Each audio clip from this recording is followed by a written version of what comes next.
అనుగ్రహ రోజులు ఇవి, కృపా రోజులు ఇవి, ప్రభు ఇచ్చిన కృపా రోజులు ఇవి. పరిహారమై పాప పరిహారమై యేసు బలి అయిన కృపా రోజులు ఇవి. పాప పరిహారమై యేసు బలి అయిన రోజులు ఇవి. మనకు పరిహారి అయి యేసు పరిహారి అయి మారిన కృపా రోజులు ఇవి. కృప వెంబడి కృపను పొందెదాం, కృపా సింహాసనం చేరెదాం. కృప వెంబడి కృపను పొంది అవసరమునకు ఆదుకొనగలిగిన ప్రభు సింహాసనం చేరెదాం. ఇదే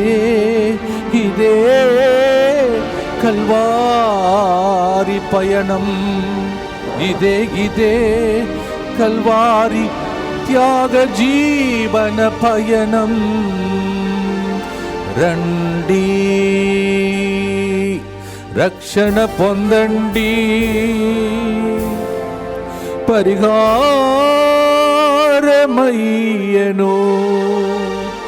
మనకు యేసు పరిహారి అయ్యను. ఎంత భాగ్యము యేసుతో 40 రోజులు, ఇది మనకు ఎంతో భాగ్యము. అవును ప్రియమైన సహోదరి సహోదరులారా, యేసుతో 40 రోజులు గడిపే ఇంకొక కృపాకాలమును మనకు దేవుడు ప్రసాదిస్తున్నాడు. మనం నశించిపోకూడదని, అందరూ రక్షింపబడాలని, భూలోకంలో ఆనందముతో జీవించాలని, ఒకరోజు పరలోకం చేరాలని మనకిచ్చిన కృపాకాలంలో దైవజనులు దైవజనురాలు అనేక మంది మీకు వాక్య పరిచరణ చేయబోతున్నారు. రండి, దేవుని వాక్యాన్ని విని మీ జీవితంలో ఎదురు చూస్తున్న కార్యములన్నీ ప్రభు జరిగించునుగాక. కృప వెంబడి కృపని ఇప్పుడే పాడాం. ఆ కృపతో దేవుడు ఈ కార్యక్రమం ద్వారా మనలందరినీ దీవించునుగాక. God bless you. పరిహారమై పరిహారి అయి ఈ లెంట్ దినాల్లో 40 రోజుల ఉపవాస ప్రార్థనకు మళ్ళందరినీ కూడా మరొకసారి దివ్యవాకు కేంద్రము ద్వారా మళ్ళందరినీ కూడా ఆహ్వానిస్తున్నాం. ఈరోజు మనం దేవుని వాక్యాన్ని ధ్యానిద్దాం. దేవుని వాక్యాన్ని ధ్యానించే ముందు తలలు వంచుకొని చిన్న ప్రార్థన చేసుకుందాం. మమ్మల్ని మిక్కిలిగా ప్రేమించు మా తండ్రి, ఈ 40 దినాలు ప్రభువా మమ్మల్ని ఆత్మీయంగా ఈ వాక్యము ద్వారా, ఈ కార్యక్రమము ద్వారా మమ్మల్ని బలపరుస్తున్నందుకు మీకు వందనాలు చెప్తున్నా. అనేక కుటుంబాల్లో విడుదల, స్వస్థత, అద్భుతాలు, ఆశ్చర్యక్రియలు మీరు జరిగిస్తున్నందుకు మీకు వందనాలు చెప్తూ ఉన్నాం. ప్రభువా, ఈరోజు ఈ వాక్యం చూస్తున్న ప్రతి వ్యక్తికి, వారి కుటుంబాలకి దీవెనకరంగా ఉండునుగాక. యేసు నామంలో అడిగి వేడుకొంచున్నాము పరలోకపు తండ్రి. Amen, amen. ఈరోజు వాక్యం మత్తయి సువార్త 16వ అధ్యాయం 24 నుంచి 27 వచనాలని మనం ధ్యానిస్తూ ఉన్నాం. వాక్యంలో మనం ఇలా చదువుతూ ఉన్నాం. ఎవరైనను నన్ను వెంబడించిన గోరిన వారు తనను తాను ఉపేక్షించుకొని సిలువను ఎత్తుకొని నన్ను వెంబడించవలెను అని యేసు ప్రభు అక్కడ చెప్పడం మనం చూస్తున్నాం. 2 మాటలు చెప్తూ ఉన్నాడు. ఎవరైనను నన్ను వెంబడించగోరిన వారు తనను తాను ఉపేక్షించుకొని సిలువను ఎత్తుకొని నన్ను వెంబడించవలెను. ఎవరైనను తన ప్రాణమును రక్షించుకొనువాడు దాన్ని పోగొట్టుకొనును. ఎవరైనాను నా నిమిత్తము వారి ప్రాణమును త్యాగము చేయువాడు వాడు జీవిస్తాడు అనే మాటని అక్కడ మనం చదువుతున్నాం. అటు తర్వాత వచనంలో మనం ఇలా చదువుతున్నాం, ప్రియులారా, ఈ లోకంలో నీ ఆత్మ కంటే విలువైనది ఏది? నీ ఆత్మకి బదులుగా నువ్వు ఏమివ్వగలవు అనే మాట అక్కడ రాయబడి ఉంది. ఈ లెంట్ దినాల్లో, ఈ తపస్కాలంలో మనమందరము కూడా తెలుసుకోవాల్సిన విషయం, గ్రహింపుకి రావాల్సిన విషయం ఏంటంటే, ఈ లోకంలో అన్నిటికంటే శ్రేష్టమైనది నీ ఆత్మ అనే విషయం మనకు అక్కడ బోధపడుతూ ఉంది. మనం అనేక విషయాల్లో దృష్టి పెడతాం, అనేక విషయాల్లో మన దృష్టిని పెడుతూ ఉంటాం. ఈ లోకమంతా సంపాదించి నీ ఆత్మని కోల్పోతే లాభం ఏమిటి అని దేవుని వాక్యంలో మనం చదువుతూ ఉన్నాం. ఇక్కడ యేసు ప్రభువు చాలా స్పష్టంగా వాళ్ళ శిష్యులకు చెప్తూ ఉన్నాడు, ఎవరైనాను నన్ను వెంబడింపగోరినా తనను తాను ఉపేక్షించుకొని సిలువని ఎత్తుకొని నన్ను వెంబడించాలి అని చెప్తూ ఉన్నాడు. ఈరోజు మనం లోకంలో చూస్తే అనేక మంది అనేక విధాలుగా అనేక పద్ధతులతో యేసు ప్రభుని వెంబడిస్తూ ఉంటారు. కొందరు యేసు ప్రభుని దూరంగా వెంబడిస్తారు.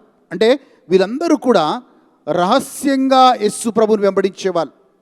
బైబిల్లో మనకి నికోదేముని మనం చూస్తాం, అర్థమేయుడైన యోసేపుని మనం చూస్తాం. వీళ్ళు యేసు ప్రభుని దూరంగా వెంబడించిన వారు.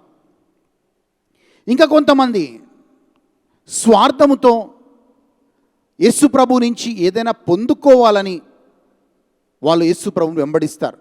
ఉదాహరణకి కొంతమంది స్వస్థత కోసం యేసు ప్రభు దగ్గరికి వస్తారు, కొంతమంది అద్భుతాల కోసం యేసు ప్రభు దగ్గరికి వస్తారు, కొంతమంది ఏదైనా మేలు పొందుకోవాలని యేసు ప్రభు దగ్గరికి వస్తారు.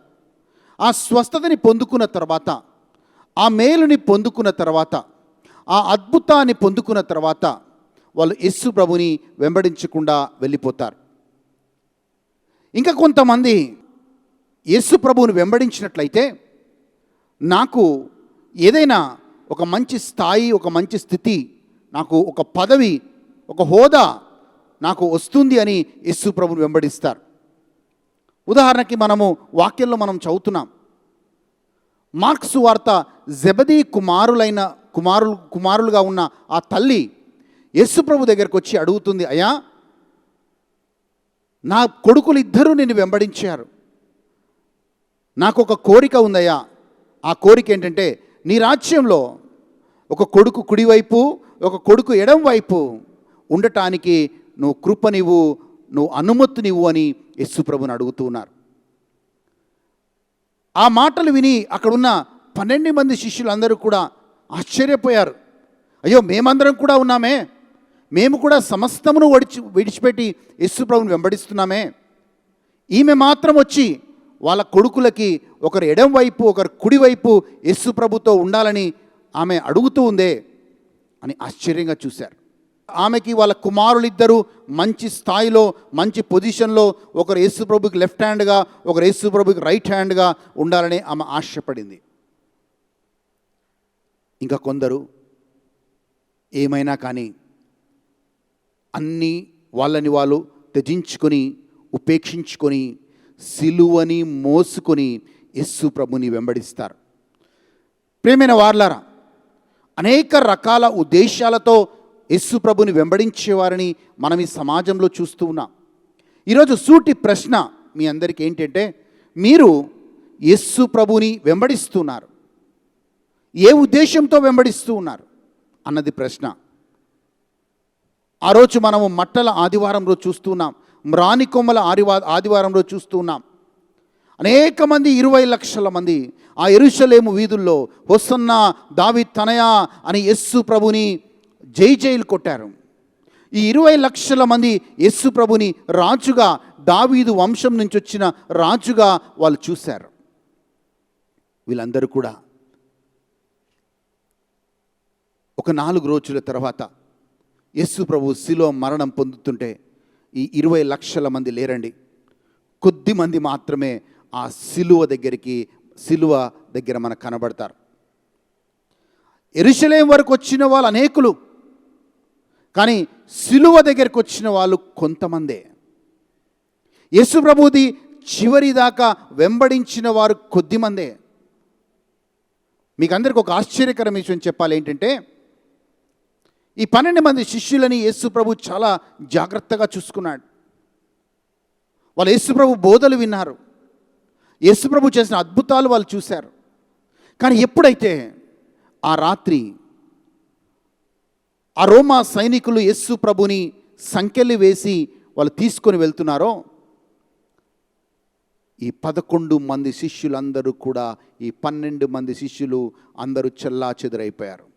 ఇంగ్లీష్లో చక్కని మాట ఉంటుందండి, ఆల్ డెజర్టెడ్ జీసస్. అందరూ యేసు ప్రభుని వదిలేసి వెళ్ళిపోయారు.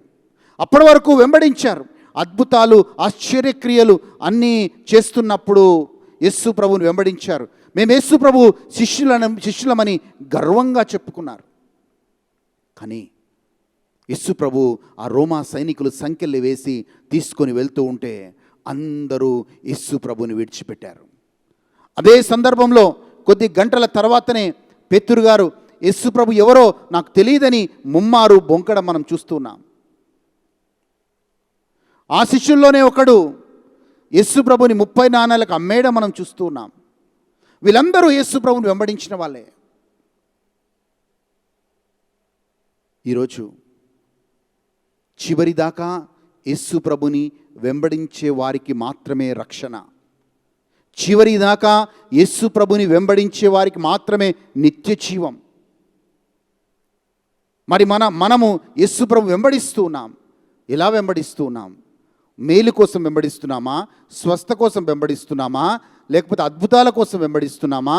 లేకపోతే మనము యేసు ప్రభు దగ్గర నుంచి ఏదైనా ఆశించటానికి పదవులు వస్తాయని యేసు ప్రభుని వెంబడిస్తున్నామా? లేకపోతే యేసయ్యా చివరి దాకా నీ సిలువ మ్రాను వరకు ఎలాగైతే కొద్ది మంది నడిచారో వాళ్ళలాగా నేను కూడా చివరి దాకా, కొన ఊపిరి దాకా నేను నీతో నడుస్తాను ప్రభువా అంటూ ఉన్నారా? బైబిల్ గ్రంథంలో మనం చూస్తున్నాం, గలతీయులు రాసిన లేఖ 3వ అధ్యాయం 3వ వచనంలో చూస్తూ ఉన్నాం.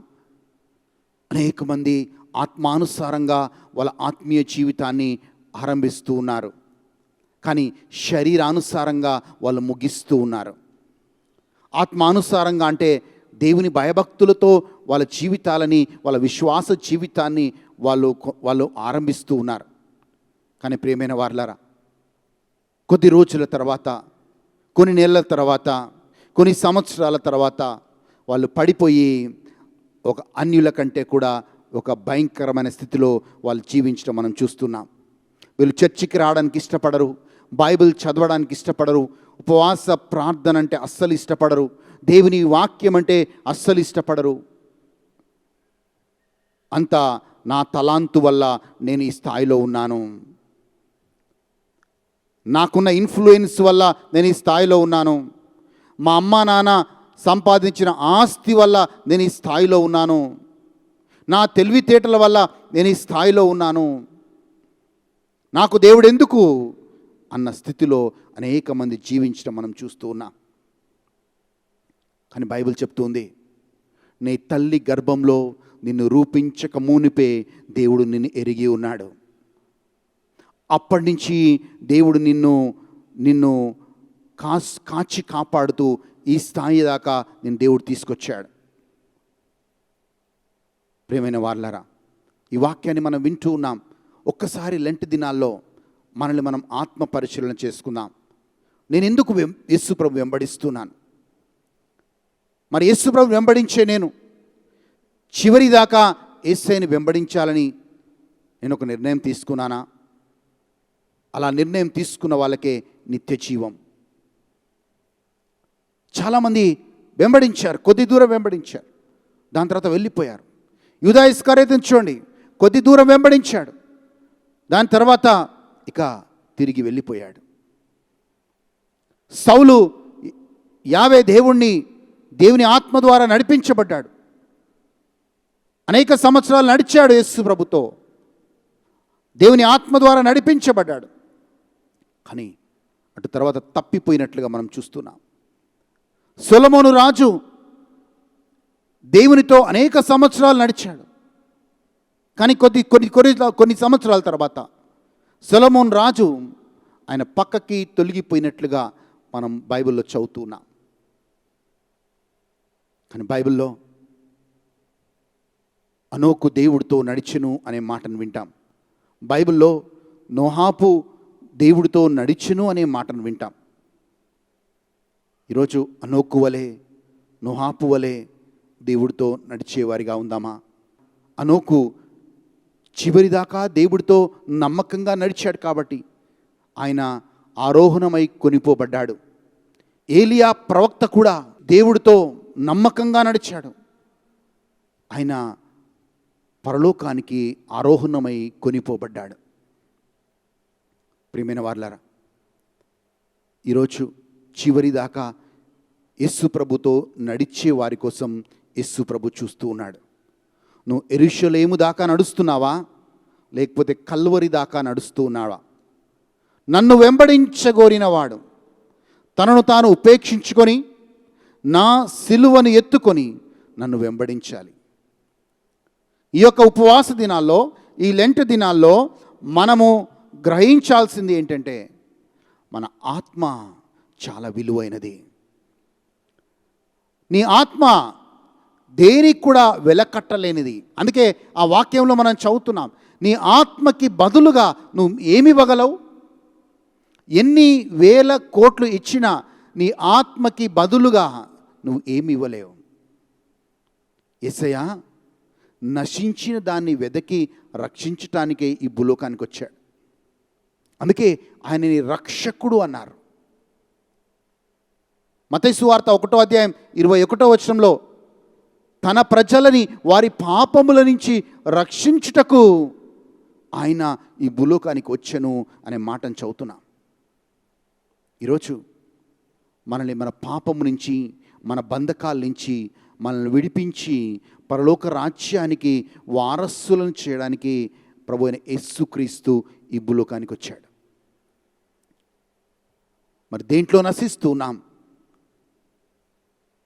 మన ఆత్మ విలువైనదని మనం గ్రహించడానికే ఈ 40 దినాలు దేవుడి దగ్గర మనం వేచి ఉంటున్నాం. ఆ మాట పదే పదే నాకు జ్ఞాపకం వస్తుంది. నువ్వు లోకమంతా సంపాదించి నీ ఆత్మని కోల్పోతే లాభం ఏమిటి? ఒకసారి నీ ఆత్మీయ జీవితాన్ని చూసుకుంటామా? మన జీవితాల్లో ప్రాముఖ్యమైన వాడు దేవుడు. ఆ క్రీస్తుని తుది వరకు వెంబడిద్దాం.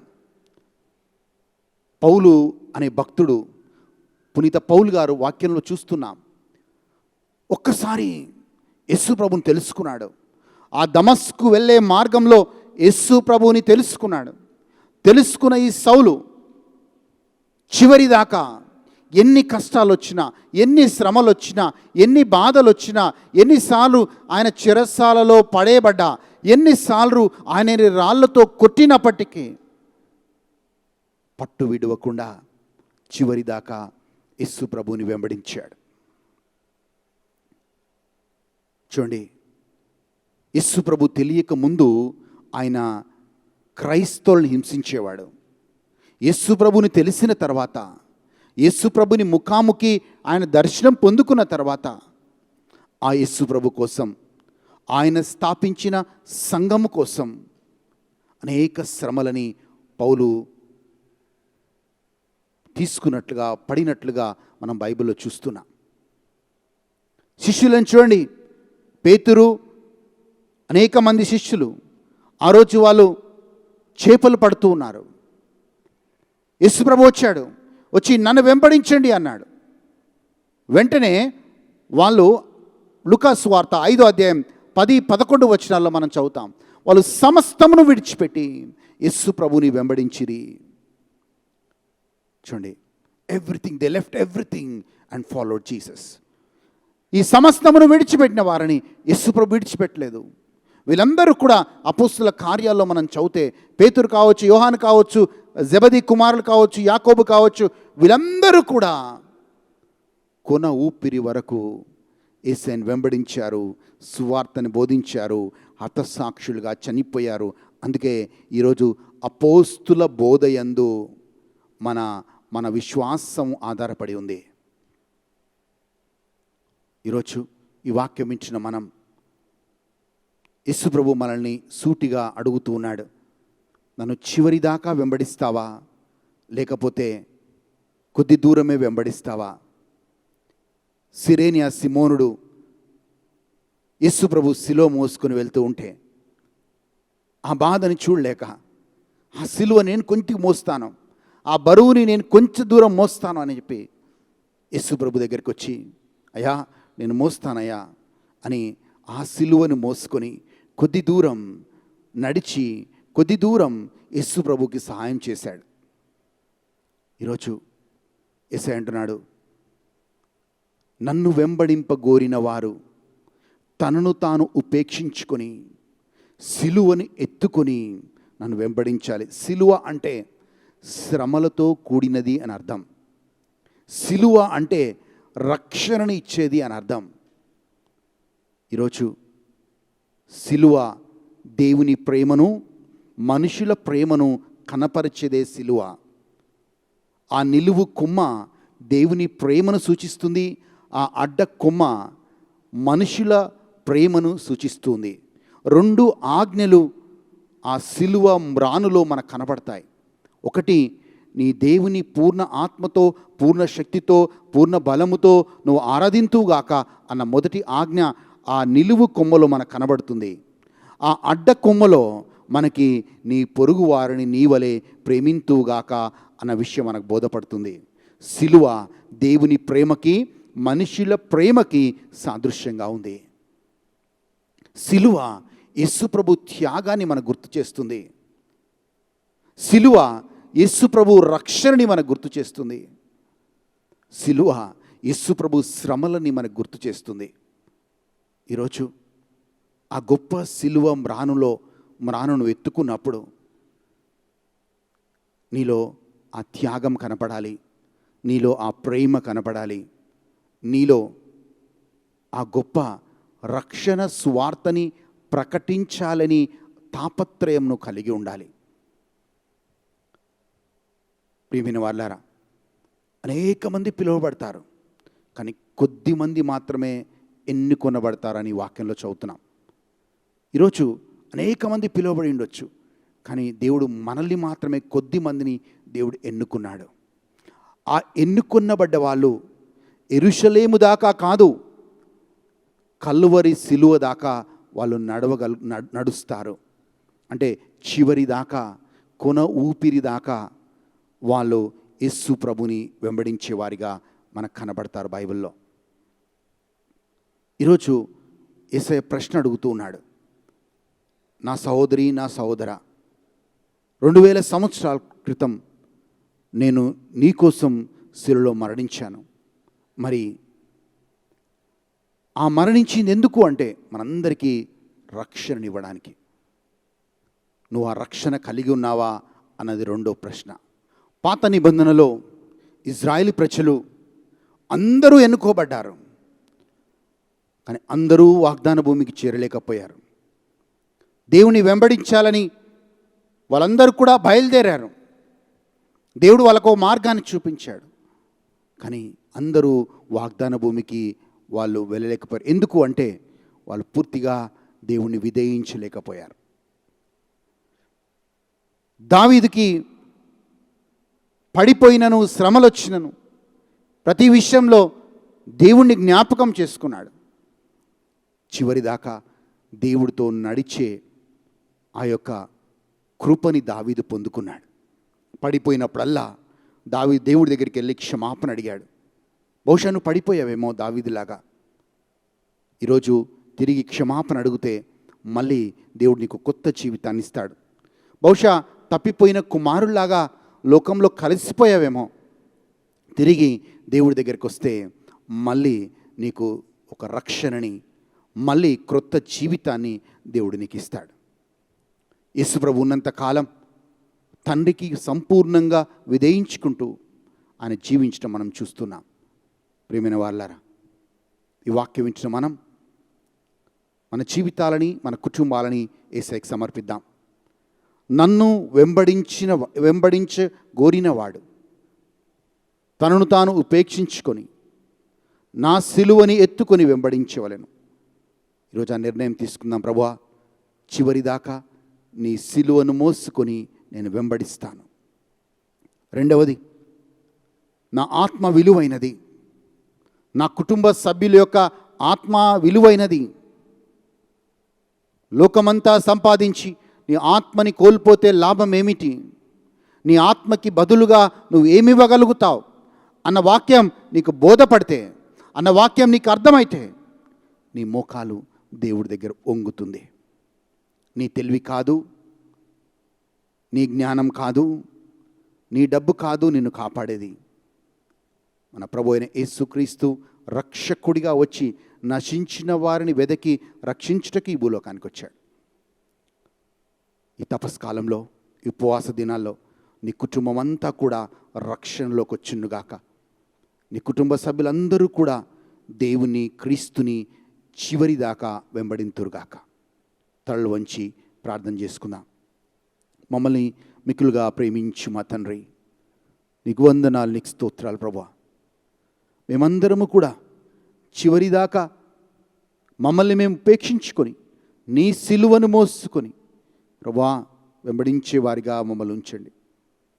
ఎక్కడ కూడా పడిపోకుండా అయ్యా మా కృపనివ్వండి. ఒకవేళ మేము పడిపోయి ఉంటే తిరిగి మమ్మల్ని లేవనెత్తండి ప్రభువా. మేము పడిపోయి ఉంటే తిరిగి మళ్ళీ ఆ తప్పిపోయిన కుమారుడు వచ్చినట్లుగా, దావీదు పడిపోయి నీ దగ్గరికి తిరిగి వచ్చినట్లుగా మాకు తిరిగి రావడానికి నీ కృపనివ్వండి.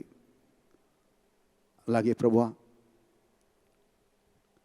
మేము చివరిదాకా నిన్ను వెంబడించే కృపను మాకు ఇవ్వమని యేసుక్రీస్తు నామములో అడిగి వేడుకుంటున్నాము తండ్రి. Amen, amen, amen. దేవుడు మిమ్మల్ని, మీ కుటుంబాలని దీవించునుగాక. చివరిదాకా మనం యేసు ప్రభుని వెంబడించేవారిగా ఉందుముగాక. మన కుటుంబాల్లో అందరూ రక్షణలోకి వత్తురుగాక. God bless you.